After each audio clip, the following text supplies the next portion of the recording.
Hello and welcome back to Copy and, the marketing podcast where I teach you how to write copy that sounds like you, but converts better.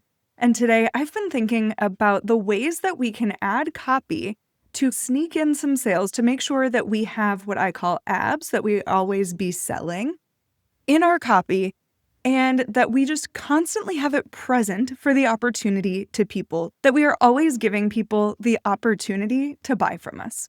So often, sales is treated as a four-letter word, and it most certainly is not around here, because you are a business owner and you are here to sell more. So there are some opportunities of places where you can add copy so that people are consistently keeping themselves up to date on what it is that you offer, even if it's not overtly a full sales email or a full sales page where you have to drive traffic and convince somebody to buy.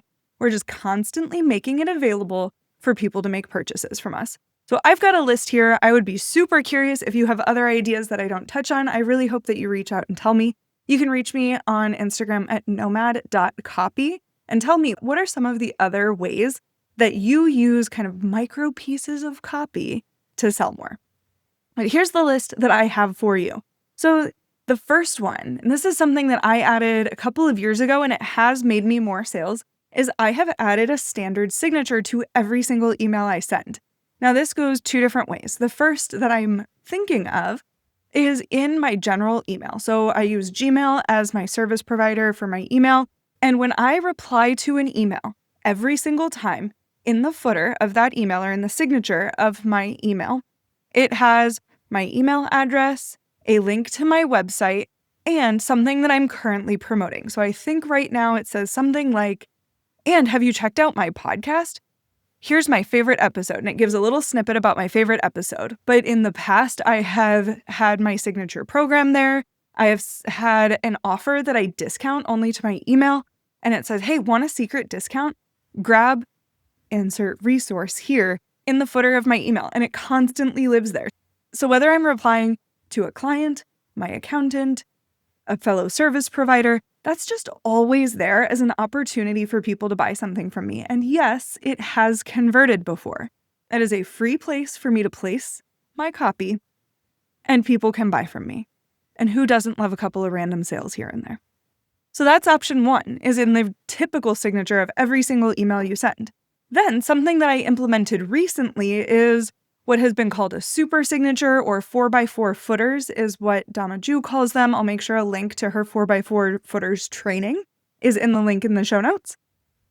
But what the super signature or the 4x4 footer is at the bottom of every promotional email you send. So for me, this is every email that goes out to my full list from ActiveCampaign, has 4 little boxes at the bottom where I get to bring in some personality, but I also get to bring in some opportunities.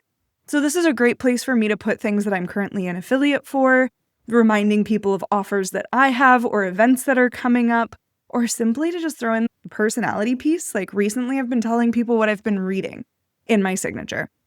It gets a lot of replies and it gets a lot of clicks, which is ultimately what we want, is people to be engaging with our emails. So that's kind of 2 ways in idea 1 for where you can put in some sneaky copy to make extra sales is in your signature or in the footer of your emails. Place 2 is right on your website. And there's 3 places that we forget about that are prime real estate that don't detract from the message of your website overall. And that is the promotional or the announcement bar at the tippy top of your website, a pop-up that can come up anywhere in your website or in the footer of your website. So let's talk about each of those.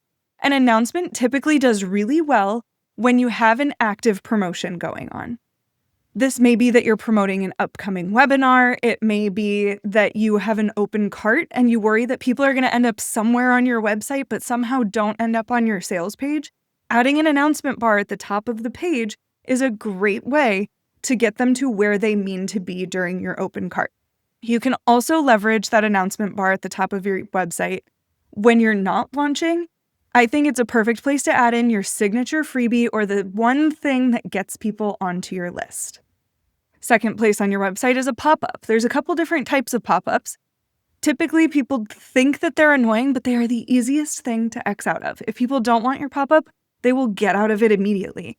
My standard pop-up on my website takes people to my podcast. A pop-up on your website could be promoting something that you're actively promoting. It helps people navigate your website to get somewhere else that they may want to go, or could promote something free that ultimately gets them onto your list. Whatever you do for any of these that are on your website, do not send people away from your website. So when I say that my pop-up sends people to my podcast, it sends them to the page on my website that hosts my podcast. Then people can click out.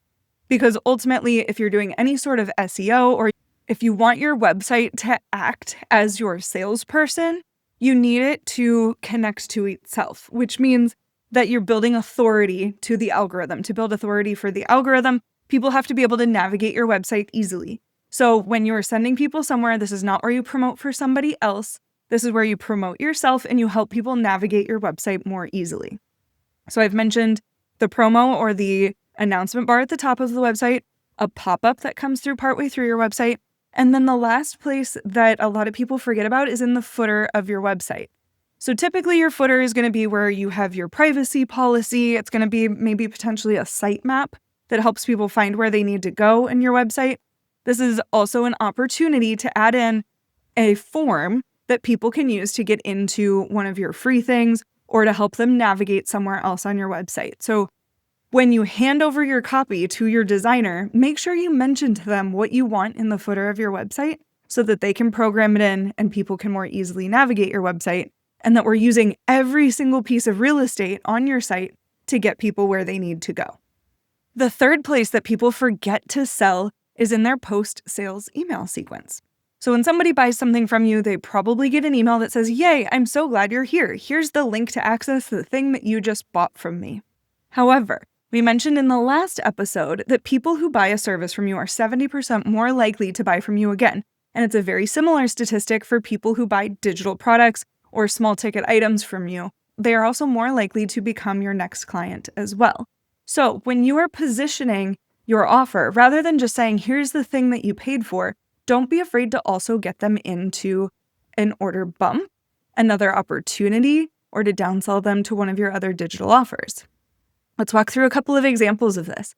I recently joined a program, and immediately when I joined the program, I got the email that said, "Here's access to the program. And if you want access to my brain, don't forget to join the community." And the community was another $100 or $200 a month.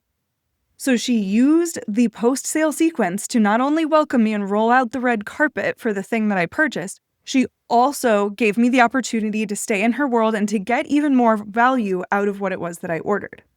So that was a high ticket offer. If you're selling somebody a low ticket offer, you can say, "And did you know that what you just bought pairs perfectly with this other thing that I have? To get more than twice the value, make sure you grab this other thing."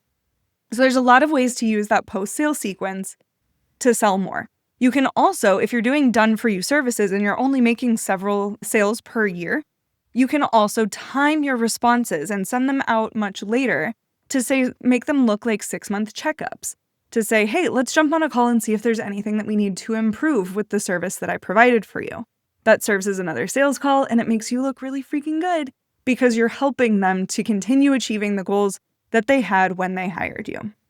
So far I've said we've got opportunities in the signature, opportunities on your website, and even opportunities from people who have already purchased from you. So let me go through a couple of other quick places in which people can buy from you.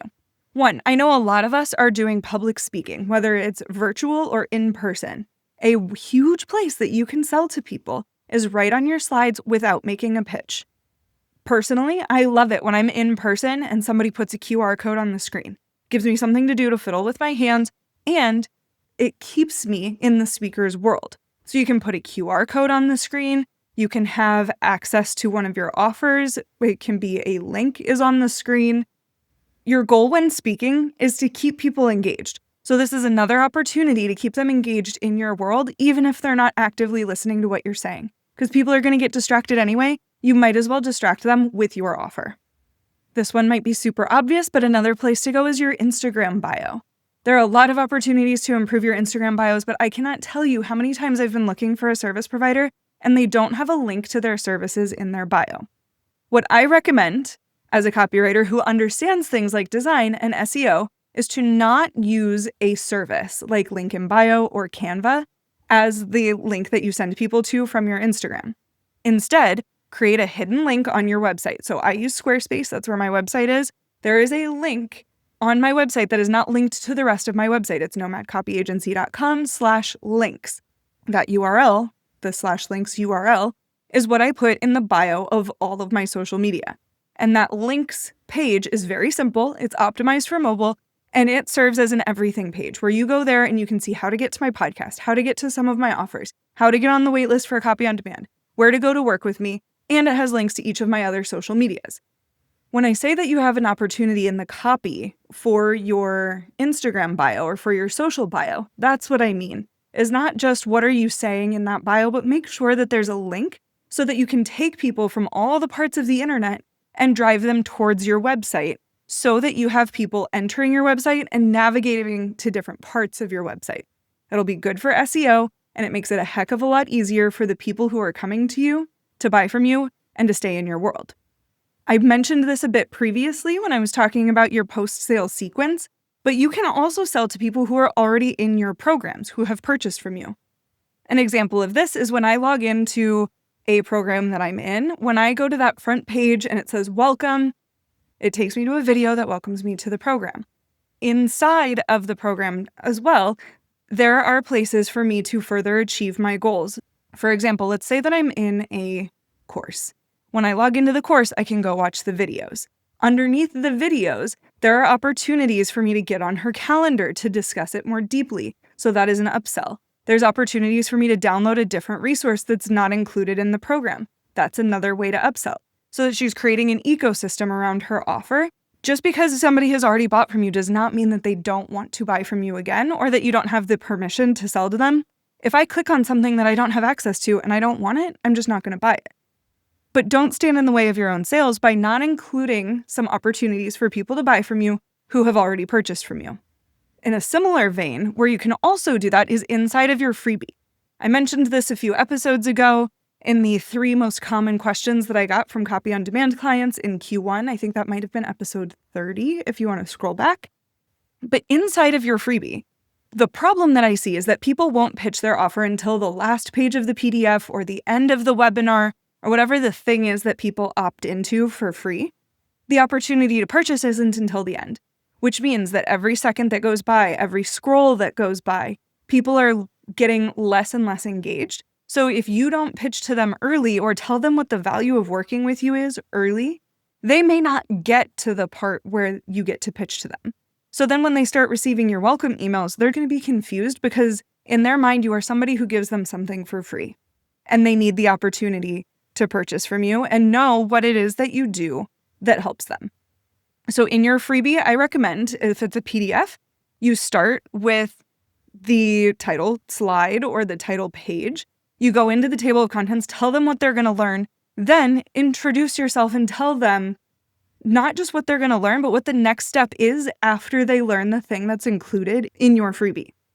Give them the opportunity on that page to click a button to solve the next problem with you, whether that's a one-on-one with you or to purchase a template or purchase a course. Use your freebie. Use the copy inside of your freebie to sell more to people. And finally, I have a lot of people who launch and they will include videos in their emails. Here's what I recommend if you have a video, especially a video that's explaining how something works. For example, let's say that you're a fitness trainer and you're selling a fitness app. You may want to include a video of how the fitness app works in your email. Rather than embedding that video into your email, I recommend having people click out to be on a different page. And then all around that video, there are going to be opportunities to buy. There could be a button on the video, especially if you're sending people to YouTube. You can add an overlay button for people to click on. If you are sending something on Loom, you can include both an overlay on the Loom if you have a paid account or in the comments. Make sure that you're the first comment and that you put a link to buy from you in that comment. If the video is embedded on a page in your website, make sure that there is a link right below the video to get started now and go buy the thing from you. If you are demonstrating anything, you want people to click through on it and you want people to have the opportunity to buy while they're excited, especially when they're watching the video. So in conclusion, there are a lot of places that we can add copy that aren't just our emails and our website. You can add things to your signature, whether that's the signature just coming from your Gmail account that you add onto everything, or the signature inside of your sales or nurture emails that are coming from your email service provider like Kit, Drip, or ActiveCampaign. Use the top, use that promo section, use the footer section, and use pop-ups creatively, especially if you have the opportunity to embed things like exit intent pop-ups or promotional pop-ups to get people to potentially insert their information to get a discount or something like that. Use your other emails like your post-sale sequence. Leverage the fact that people are excited to be in your world, that they're new to your world, in your freebie or in your paid offer or in your post-sale sequence to get them to purchase something else from you, or at least to educate them about the other ways that you can help them. Add it to your slides if you're public speaking, and just remember, abs, always be selling. If there is an opportunity for you to add or a button or some way that people can continue to stay in your world, you should absolutely do that. Are people going to buy from you every single time? No, but at least the opportunity is there, and you will move forward knowing that you are not afraid to put the right things in front of the right people, and they will be able to decide when the right time is for them to buy. And as always, I'm going to be here to help you sell along the way. So if you have questions, feel free to reach out to me at nomadcopyagency.com. My Instagram is nomad.copy. And if you want somebody to write all this stuff for you, just reach out at nomadcopyagency.com/contact. I'll see you next week.